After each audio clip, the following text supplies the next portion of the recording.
সালামু আলাইকুম রহমতুল্লাহ। আমি ডক্টর ওমর ফারুক। আজকে আরেকটু নতুন ভিডিও নিয়ে আপনাদের সামনে হাজির হয়েছি।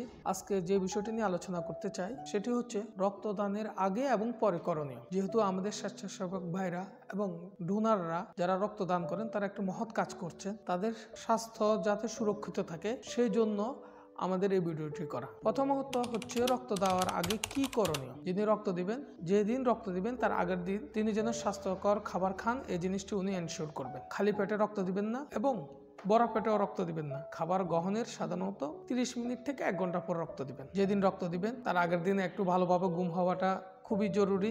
যেদিন রক্ত দিবেন সেদিন অন্য দিনের তুলনায় একটু বেশি করে পানি পান করবেন। কমপক্ষে যেন 2 থেকে 3 গ্লাস বেশি পানি হয়। যারা নিয়মিত রক্তদান করেন তারা সবসময় এটা নিশ্চিত করবেন যে আপনাদের খাবারে সবসময় যেন আয়রন সমৃদ্ধ খাবার থাকে। যে সমস্ত খাবারে আয়রন থাকে আপনারা সবসময় চেষ্টা করবেন আপনাদের খাবার তালিকায় এই জাতীয় খাবারগুলো যেন একটু বেশি থাকে।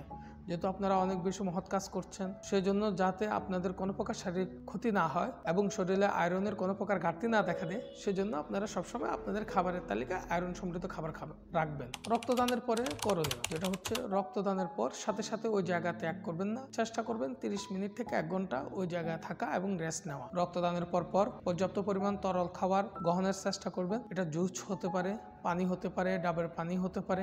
এটা যেন নিশ্চিত হয় আপনি রক্তদানের পর পর্যাপ্ত পরিমাণে তরল খাবার গ্রহণ করেছেন। তৃতীয়ত, রক্তদানের পর একদিনের ভিতর চেষ্টা করবেন ভারী কোনো কাজ না করার, যেমন জিম করা, ওয়েট লিফট করা।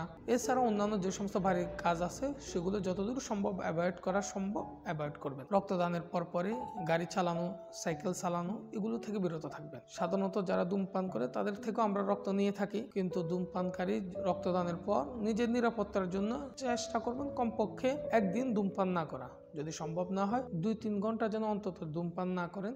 এই জিনিসটা আপনি নিজের নিরাপত্তার জন্য এনশিওর করবেন। আশা করি রক্তদান একটা উৎসবে পরিণত হবে। আমাদের তরুণ প্রজন্ম যেভাবে এই মহৎ কাজকে এগিয়ে নিয়ে যাচ্ছে এবং আমাদের স্বেচ্ছাসেবী ভাইরা যেভাবে কাজ করছে, আশা করি রক্তের অভাবে একজন মানুষও তার জীবন হারাবে না এবং আমাদের দেশ জাতি অনেক বেশি সুখী সমৃদ্ধ হবে। সবার জন্য শুভকামনা, সবার সুস্বাস্থ্য কামনা করে আজকে এই পর্যন্ত। অন্যদিন অন্য কোনো গুরুত্বপূর্ণ ভিডিও নিয়ে আলোচনা করবো ইনশাল্লাহ। সে পর্যন্ত সবাই ভালো থাকবেন, সুস্থ থাকবেন। আসসালামু আলাইকুম রহমতুল্লাহ।